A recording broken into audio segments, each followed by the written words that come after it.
The moment I saw my brother smirking beside our father's casket, I knew something was wrong. Not just wrong, rotten. And it wasn't the grief, it was the confidence in his eyes, the way he name-dropped military secrets like he'd earned them, like he wasn't quoting the very files he'd stolen. I didn't come home to start a war, but when three men in suits adjusted invisible earpieces in the chapel, I knew the battle had already begun. This wasn't just a funeral, it was a cover. And I had one job: expose the traitor my family had been protecting. I hadn't been back to Clover Ridge in nearly 7 years. Not since the promotion, not since Dad's stroke, not since the family turned my silence into distance. I didn't come back for birthdays, Christmases, or apologies. But I came back for one thing: Jack Ryland's funeral. My uncle. The one man in this whole damn family who saw past the uniform and still called me by my name, Cassidy. He was more than a war hero. He was the one who taught me how to stand still in chaos and how to listen when no one else noticed the noise. A Cold War vet with a handshake that could freeze a lie mid-sentence. So, when the call came that he died peacefully in his sleep, I didn't believe a damn word of it. The sun hung low behind the old Presbyterian chapel as I pulled up, boots polished, blues pressed. I wore the uniform not for the town, not for the show, but because Jack would have wanted it that way. He always said if they bury a Ryland, they'd better bury them with boots polished and truth in hand. Inside, the air was stiff with artificial lilies and unspoken tension. That southern hush that looks polite but cuts deeper than gossip. I scanned the room, faces I hadn't seen since high school, people who'd once whispered about how weird it was that a woman in the Ryland family went Army intel instead of baking pies or marrying rich. And then I saw him, Trevor, my older brother, standing next to the casket like he'd earned the right to eulogize a man he barely visited. Dressed in a sleek black suit, expensive cufflinks gleaming under stained glass. He had that look, smug, controlled, polished. But I knew better. That twitch in his left brow, that wasn't grief, that was performance. When his eyes met mine, he raised his glass of amber liquor like we were at a cocktail hour, not a funeral. Well, well, look what the cat dragged in, he muttered, just loud enough. Cassidy, the uniformed ghost. I didn't flinch. Years in the field had taught me silence is sharper than sarcasm. I turned away, but something made me freeze.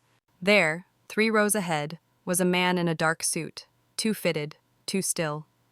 I watched him glance over his shoulder, then subtly touch his ear like adjusting a hidden earpiece. My eyes narrowed. That was no grieving cousin. 2 more like him, one near the aisle, one by the window. Well-dressed, no emotion, observing, not mourning, watching. I took a seat in the last pew. My pulse was calm, but my stomach was in knots. The organ began its soft wail. The pastor cleared his throat and began reciting Jack's service record. Jack Ryland, Sergeant First Class, awarded for valor, remembered for always keeping his boots clean. Trevor wiped a tear that never formed, his hand timed just a second too late. Classic. Mom sat next to him, hands folded tight, eyes glazed over like denial was her only prayer. She hadn't even acknowledged me yet. Beside me sat Kyle, my husband, former cyber warfare operative, now with a private firm in D.C. He leaned in slightly. "You all right?" he whispered. I didn't answer. I was too focused on the man near the window who hadn't blinked in 2 full minutes. Something was wrong. Very wrong. I didn't come here to stir up old ghosts. But as I scanned that chapel, the air around me turned cold. This wasn't just a farewell. It was surveillance. And in that moment I knew this funeral was the beginning of something, not the end. The reception was exactly what I expected. Quiet gossip masked as condolences, casseroles no one touched, and enough artificial smiles to power a beauty pageant. Trevor was holding court in the center of the living room like it was a campaign event, not a mourning house.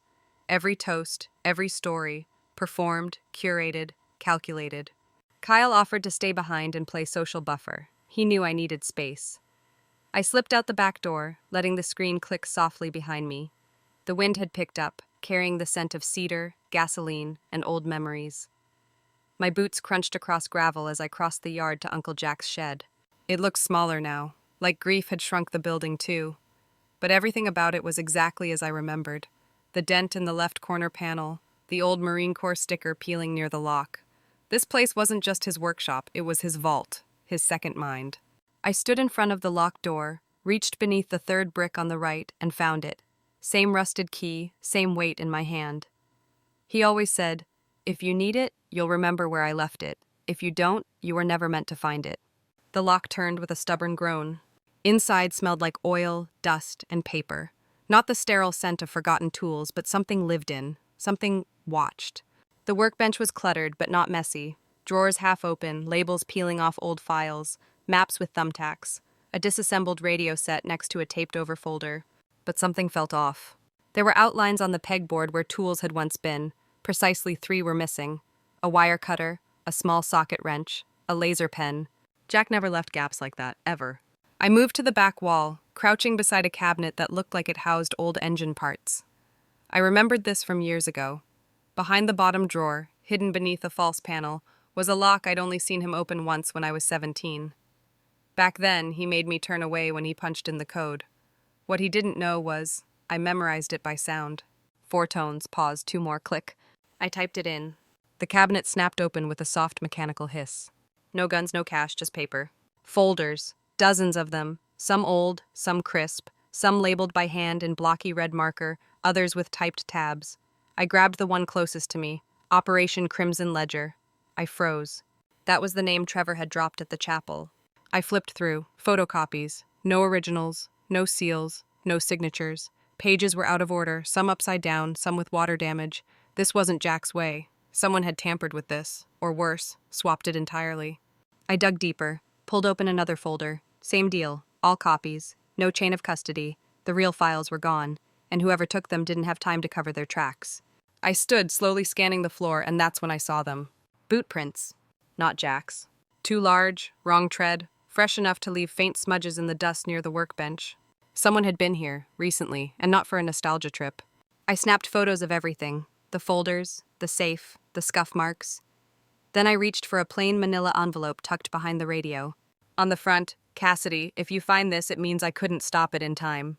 My chest tightened. Inside was a note written in block handwriting, his style when things got serious. Trust the files, not the faces. If Trevor starts quoting things he shouldn't know, he's already too deep. If the phrase dark root fallback comes up, it's not a story, it's a trigger. Watch, don't react, not yet. When you're sure, use the old line, call sign, Winterhawk, Jack. I pressed the paper to my chest for a long second. Then I tucked it into my jacket, shut the safe, and walked out of the shed. The funeral wasn't over.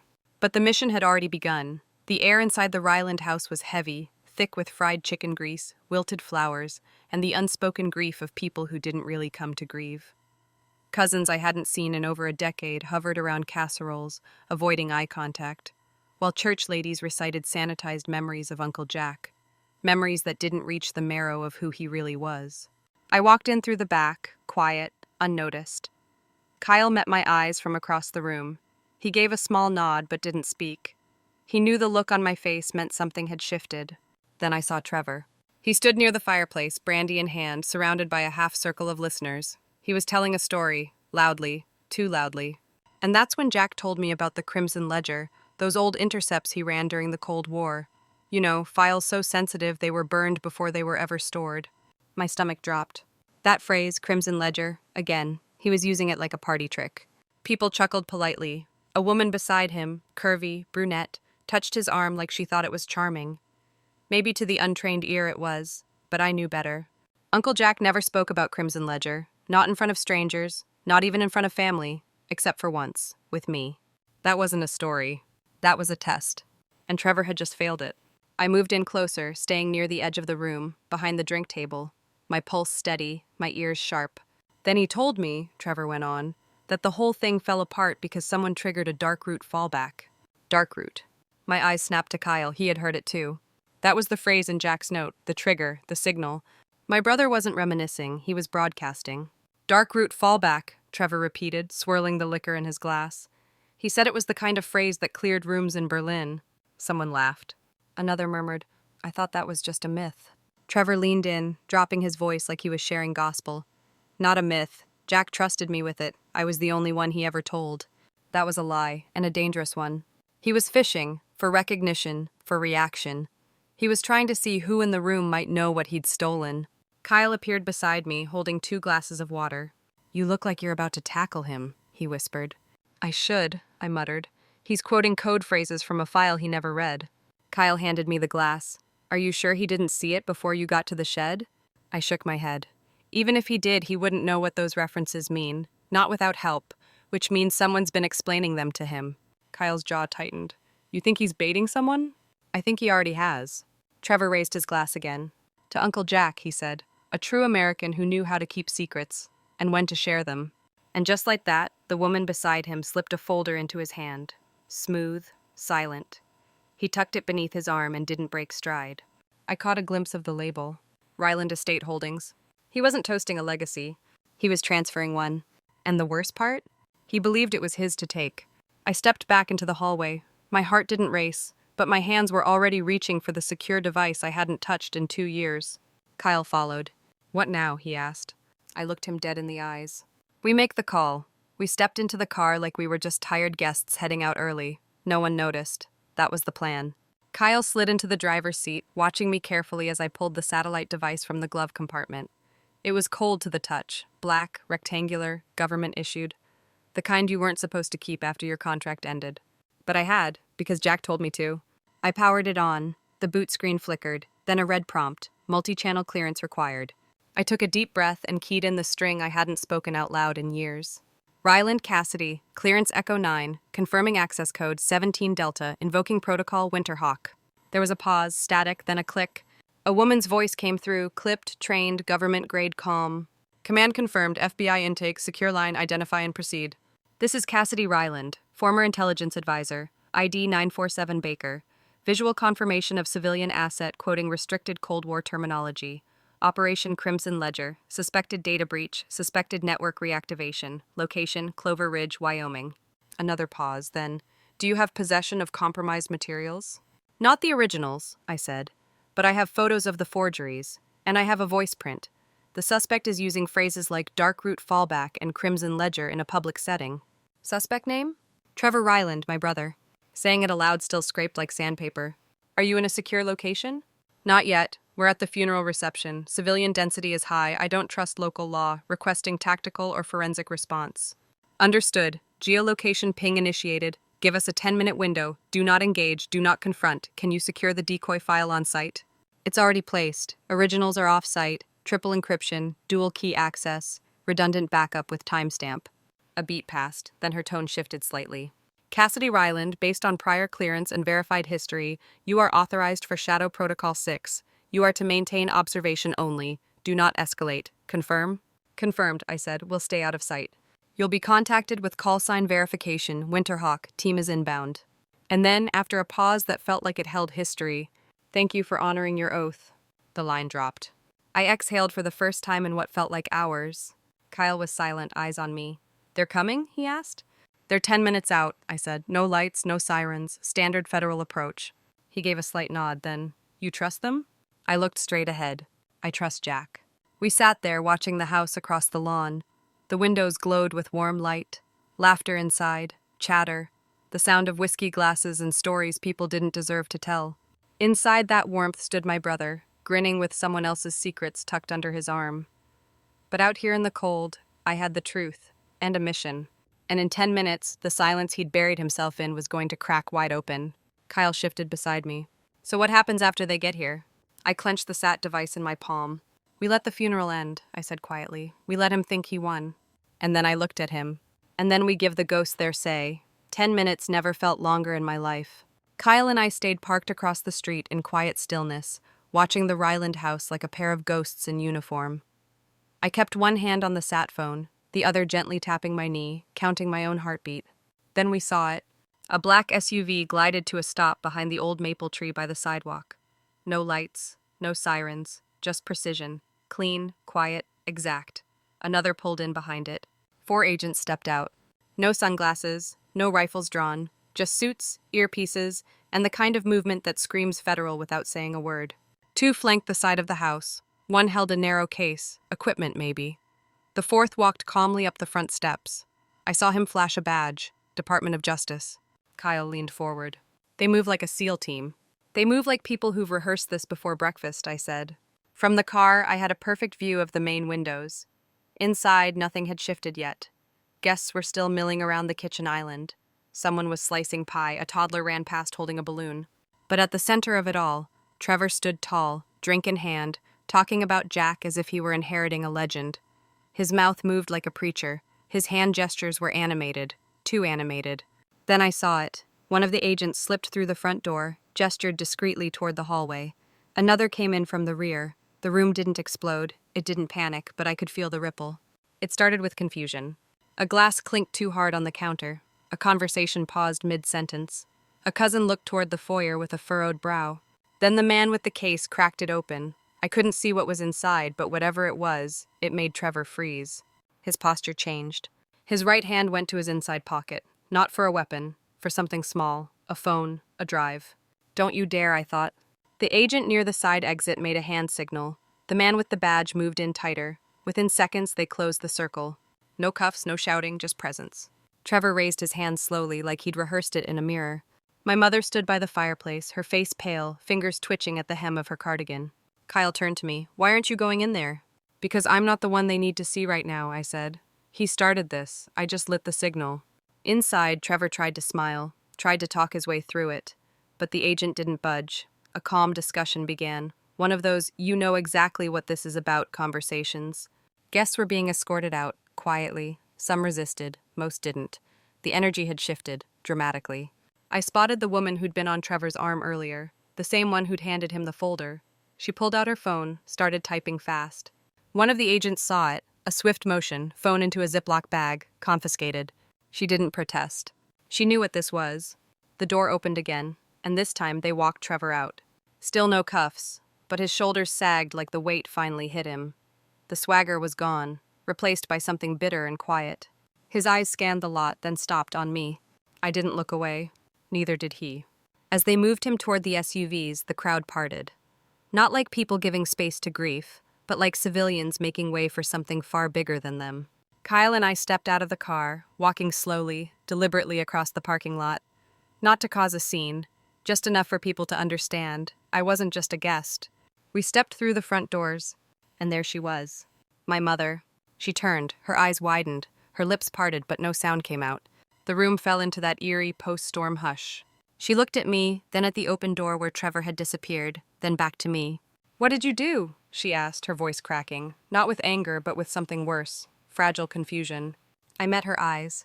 "I didn't turn on this family," I said. "I turned on a traitor."